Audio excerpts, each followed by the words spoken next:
Eu quero o meu Rio de volta.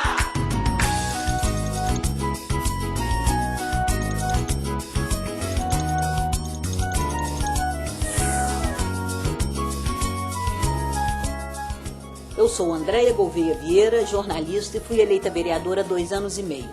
Nos últimos 5 meses, eu tenho andado pela cidade, visitado comunidades, bairros e conversado com os pais. Eles estão muito preocupados com a baixa qualidade da educação. Os índices de repetência são alarmantes. Em 2001, segundo o Ministério da Educação, a taxa de reprovação na 4ª série no município do Rio foi de 6,5%. Em 2005, passou para 7,2%. Já na 8ª série, a repetência deu um salto. Em 2001, 3% dos alunos matriculados nas escolas públicas do Rio levaram bomba. Em 2005, esse número pulou para 10%. Em 2000, a Secretaria de Educação mudou a maneira de testar os alunos. Ao invés de todo ano ter prova, eles começaram a ser testados a partir de ciclos. Com os ciclos, os alunos estão passando de ano mesmo sem saber. E essa é a preocupação dos pais. Manda uma criança fazer uma prova hoje em dia. As crianças não sabem, não aprendem nada. Os vereadores, em audiência pública, exigiram explicações da secretária municipal de educação. Quando a criança não sabe ler e não sabe escrever, a criança chega no final desse ciclo, ela passa para a série seguinte. E por isso que as pessoas estão falando em aprovação automática. Eu quero deixar claro que um aluno que não tenha adquirido a competência da leitura e da escrita, esse aluno vai ter que ser trabalhado num grupo especial. Quanto mais se tira a reprovação, mais frequentemente o sistema tem que avaliar. O meu filho, o mais velho, por exemplo, ano passado ele foi para a 8ª série sem saber nada. As professoras estão passando as crianças apenas passando. Na medida que a ideia do ciclo está afiliada a essa espécie de ideia de liderança geral, é um profundo equívoco. A alternativa do ciclo é uma política que coloca, inclusive, metas, prazos para acabar com a repetição. Os profissionais têm salas de aula hoje em dia que tem 40, 50 alunos e o desnível que existe entre as turmas é muito grande. É possível funcionar um sistema de acompanhamento de alunos em que na sala de aula exista no mínimo 43 a 45 crianças com um professor? É possível que isso funcione num sistema e numa rede onde as crianças não ficam mais do que 3 horas por dia dentro da escola? É possível implantar uma coisa dessas num sistema onde você não tem metas de cobrança de desempenho dos professores? É possível a aplicação disso num sistema onde o salário educação que foi criado e é destinado ao aperfeiçoamento e capacitação do professor é usado na compra da merenda escolar? É possível que esse sistema que se quer implantar seja implantado numa rede onde os professores faltam à aula sistematicamente, onde você agora é professor e vira avó, tem direito a ficar em casa. Onde você faz faculdade à noite, fica uma semana sem ir à aula, porque tem prova naquele dia e não tem ninguém para te substituir na sala de aula. Quais são as condições reais e objetivas para que uma inovação como essa possa dar certo? Não há educação que dê certo com o panorama traçado pela senhora. Não há educação que dê certo. Um dado estatístico importante. Considerando o que a gente chama de função docente e o número de crianças matriculadas na rede, hoje a estatística brasileira é 1 professor para 22 alunos. O resto é desvio de função, o resto é o que a senhora quiser chamar. A quantidade de alunos, o número de alunos numa sala de aula faz diferença? Se nós estamos diante de alunos socialmente muito no fundo da pirâmide social e, sobretudo, no início da escolarização, nesses casos, o tamanho da sala de aula faz diferença. Mas, no caso genérico, não faz. A Coreia atingiu os 3 primeiros lugares nas provas internacionais com turmas de 60 alunos. E o tempo de permanência na escola, isso faz diferença no desempenho? Muita, muita. Quando nós passamos de 2 horas, 2 horas e meia, para 3, para 4, para 5 e até para 6, há um ganho muito claro de rendimento. Desde que esse tempo seja usado para aprender. Não é para fazer capoeira, teatro, cinema, violão, dança, futebol, o que quer que seja. O ensino deveria ser integral, com todas as disciplinas, com todas as áreas do conhecimento. Pelo menos não ficaria tanta criança aí no meio da rua aí de bobeira. Ou seja, então não adianta botar o nosso famoso tempo integral, se o tempo que for usado extra for para fazer esporte, for para fazer atividades culturais, não é isso. Para tirar o menino da rua, que é um menino de alto risco, isso é imprescindível. Mas é um programa muito focalizado em escolas de alto risco. Okay. Agora, o que a gente sabe quando a gente compara rendimento escolar de Brizolão com as outras escolas comuns? A diferença é zero. O professor falta muito aula na escola? A professora aquele negócio de ficar uma semana em casa porque tá doendo uma mão, não sei o que lá. Aí, falta, então. E ela falta. Professor. Aí ele fica jogado numa sala e em outra. Tem várias vezes na semana que a criança volta para casa porque não tem aula, o professor não vem. Eu acho isso um absurdo. A permissão de faltas é um crime com os alunos. Então, essa história de poder faltar 3 dias no mês é um absurdo. Então, não existe educação de qualidade sem responsabilização de resultados. A gente precisa de entender a rede que a gente tem e dividir essa rede de acordo com a necessidade de cada área dessa rede. Tem uma rede que é praça de guerra, você tem que pacificar. Tem uma rede na doce mediocridade. Nós temos que botar adrenalina educacional nessa rede. E nós temos as escolas boas que têm que ficar ótimas. Os recursos que vão para a educação são determinados pela Constituição Federal e pelo Ministério da Educação. Segundo o relatório do Tribunal de Contas do município do Rio, a cidade deixou de gastar 5 bilhões de reais em educação entre 95 e 2005. A razão disso foi a maneira errada de calcular como deveriam ser alocados os 25% dos recursos da cidade para a educação. Isso pode explicar, em parte, por que a cidade do Rio piorou na educação ao invés de melhorar. Cobrar resultado é pedir mais recurso, mais verba para a educação? Não. A educação não precisa, ela precisa produzir mais. Mas não é o gastar mais que está travando a educação brasileira. É o gastar mal, é a sala de aula mal conduzida, o professor envergonhado de impor disciplina caretona, o livro que não existe. Tem que ter livro, tem que ter cartilha. Os meninos na Finlândia, que é o melhor sistema de educação do mundo, aprendem o alfabeto cantando. Tem que decorar 1 a 1 mais 2, 2 mais 2 são 4. Decora as letras, aprende o método fônico, todo mundo tem livro. O professor disse, menino, agora abre o livro na página tal, vamos estudar isso. É assim que funciona. Tem que ter um acompanhamento muito mais minucioso, muito mais passo a passo, que eu diria que é incompatível com o sistema de ciclo. O Acelera Brasil, do Ayrton Senna. Pega menino, repetente, multirrepetente. Esses meninos entram no contraturno. Quer dizer, se eles estudam de manhã, eles vão de tarde. E aí eles fazem um programa de 1 ano. No início do programa, a Fundação Carlos Chaga mede quanto que eles sabiam, e no fim do ano, a Fundação Carlos Chaga volta e mede de novo para ver o quanto que eles ganharam nesse ano. O que eles veem? O que essas medidas repetitivamente mostram? Que em 1 ano, esses meninos burrinhos, repetentes e multirrepetentes, aprendem o que um aluno normal aprende em 2.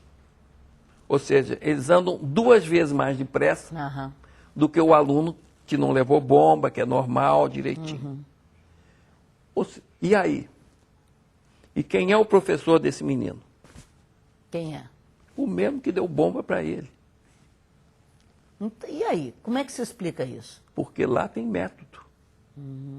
Porque o método é entregue para o professor aplicar. O método é entregue ao professor. Agora faz isso, agora faz isso, agora faz isso, agora faz isso, agora faz isso. E no fim do ano o aluno aprendeu 2 vezes mais do que o outro. Que não teve o método. Que está na classe comum e que nunca levou bomba. Quer dizer, a nossa escola ela tem uma dúvida existencial com relação à disciplina. E o que nós sabemos? Eu estou acabando de ver uma pesquisa que foi feita com alunos das 10 melhores escolas de segundo grau do Brasil. Entre muitas outras, o que elas têm em comum? Estuda muito. A disciplina é caretona. Careta mesmo, tem disciplina, tem dever para casa, tem que estudar, não pode fazer essas coisas todas que pode nas outras. Ou seja, não há escola de excelência sem disciplina careta. Eu nunca ouvi falar em uma. Nos países orientais, por exemplo, Japão, Coreia, as escolas são muito rígidas, há muita autoridade e todo mundo aprende. Em Cuba também. A educação cubana é melhor de longe do que qualquer outro país da América Latina. E é um sistema tradicional soviético. O aluno está lá, tem que sentar, o professor tem que trabalhar, tem resultados, e todo mundo tem que trabalhar. E funciona. O nível de desempenho é muito alto. Não é? A gente não quer um sistema autoritário. Não é? Ninguém quer isso. E muito menos um sistema autoritário que não ensina. Que é o que a pedagogia da repetência, ela combina com o que é o pior de tudo, porque ela reprova e não ensina. Então isso é o pior dos mundos. Né? O que a gente quer hoje em dia, também não queremos Summerhill, a tentativa brasileira de dizer, bom, então já que a gente não quer autoridade, vamos liberar geral. Cada um faz o que quer, o professor ensina como quiser, o aluno é muito criativo. Isso é muito bonito para os filhos de classe alta. O povo não aprende nada, entra e sai igual entrou, analfabeto. Nenhum tema mobilizou tanto os vereadores da atual Câmara Municipal como essa questão dos ciclos na educação. Depois da audiência pública com a secretária, depois da audiência pública com os especialistas, só restou aos vereadores sustar o decreto do governo que estabeleceu os ciclos e a progressão automática. Mas, apesar de ser lei, o prefeito ignorou a decisão da Câmara Municipal. No Rio, a Escola Minas Gerais tirou o primeiro lugar na Prova Brasil. Mas lá tem uma diretora que há 20 anos se dedica àqueles alunos. Ela e seus professores. E isso fez a diferença. Faz diferença essa escola estar em primeiro lugar, ou entre as melhores escolas da cidade do Rio na Prova Brasil? Faz diferença? Faz. É um orgulho, né? Eu acredito que o bom desempenho de uma escola começa desde o corpo docente, porque nós temos um corpo docente muito bom, muito bem capacitado, porque a prefeitura cuida muito bem disso, tá? Mas é um corpo docente bem capacitado e que veste a camisa da escola. O que eu estava ali falando é que às vezes vocês trabalham numa escola, mas você não acredita no trabalho daquela escola, tanto que o seu filho você não coloca naquela escola. Então a primeira mudança que nós fizemos aqui dentro foi colocarmos os nossos filhos aqui dentro. Se eu coloco o meu próprio filho, que é a pessoa que eu amo, na escola, é porque eu acredito naquela escola. Se eu acredito naquela escola, eu vou trabalhar para aquela escola ser cada vez melhor. Agora, o que você acha dessa polêmica toda em torno da progressão automática, dos ciclos? Como é que você vê isso dentro, por exemplo, da sua escola? Olha, o que a gente faz com um aluno? A minha pergunta é essa. O que você faz com um aluno que fica 3, 4, 5 anos repetindo a mesma série? O que você faz com um aluno? Você tem esse tipo de aluno aqui? Tem. A gente tem de tudo aqui na escola. Nós não somos diferente das demais escolas. Simplesmente a gente trabalha talvez de uma forma diferenciada. Vem cá. Ninguém vai acreditar que isso é uma coincidência. Puxa rapidinho. Não vai acreditar, não? Você aparecia aqui entre nós duas, ó. Rapidinho. Chega mais pra frente um pouquinho. Chega mais pra frente. Olha aqui, ó. Esse aqui estudou aqui na Escola Minas Gerais, hoje está aqui na equipe da gravação e veio aqui bater um papo e cumprimentar a diretora, então, que se lembrou dele. Valeu, foi bom. O tempo que passou aqui valeu? Foi bom. Isso é que eu importo. Eu vendo você nessa equipe, pra mim é isso que importa. E o festival ainda era feito por mim de banda. O festival de banda ainda era feito por ele. Aí. O fruto aqui da escola. Minas Gerais. Parabéns. Obrigado. Visitando uma comunidade próxima à Escola Minas Gerais, vejam o que eu ouvi dos meninos que moram ali e estudam lá. Você está em que ano? Quinta. Quinta. Em que colégio você estuda? Minas Gerais. Você gosta também? Muito? Bastante. Uma boa escola, né? Muito boa. E essa história de passar sem fazer prova? Ah, não acho bom não. Não? O cara não vai estudar, vai fazer nada, vai ficar que nem um vagabundo, vai passar de ano. E os que estudam não vão se empenhar mais. Tá na escola já? Tá com quantos anos? 7. Já sabe ler? Aprendeu? Em que escola você estuda? Minas Gerais. Ah, também, né? Na Minas Gerais. Deixa eu ver quanto que você sabe ler. O que está escrito aqui? Quero meu filho de volta. Muito bem.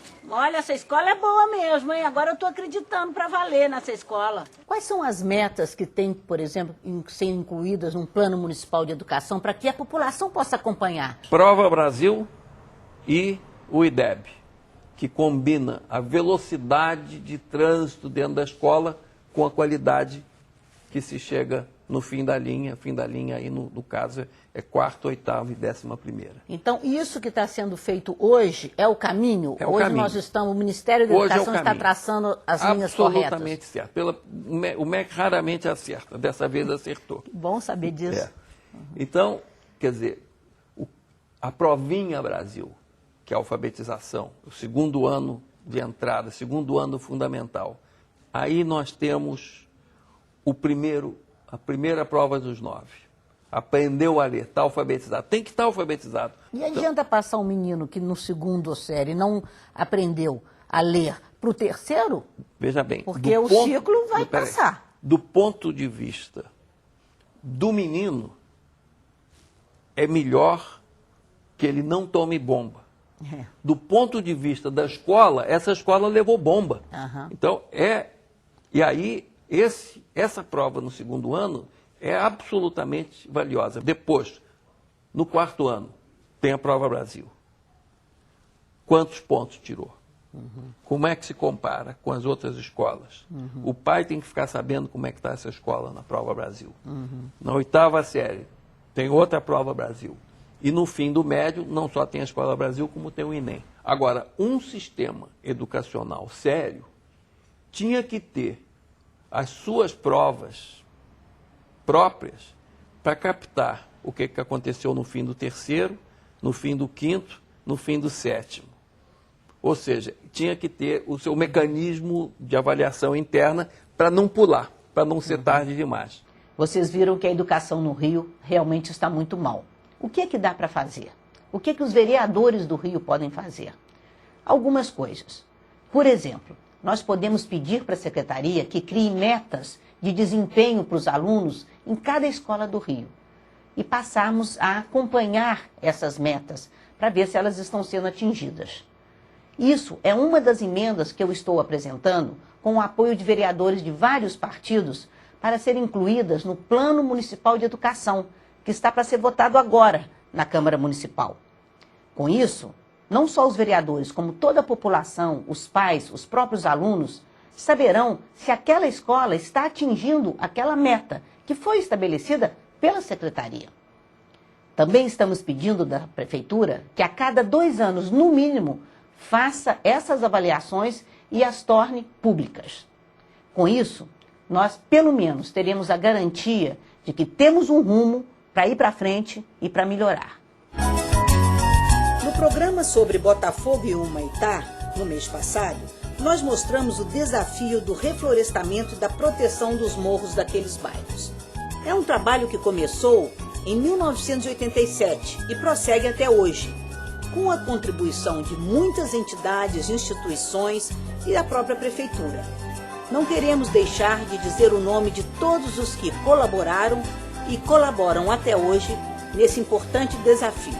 São eles as associações de moradores do Leme, Lauro Miller, Vila Benjamin Constant, Babilônia e Chapéu Mangueira, Grupo Ação Ecológica, Cooperativa de Reflorestamento da Babilônia, Conselho Gestor das Águas do Morro do Leme e Babilônia São João, o Shopping Rio Sul, a Unirio e o Exército Brasileiro, além, é claro, da Prefeitura do Rio de Janeiro com as suas diversas secretarias.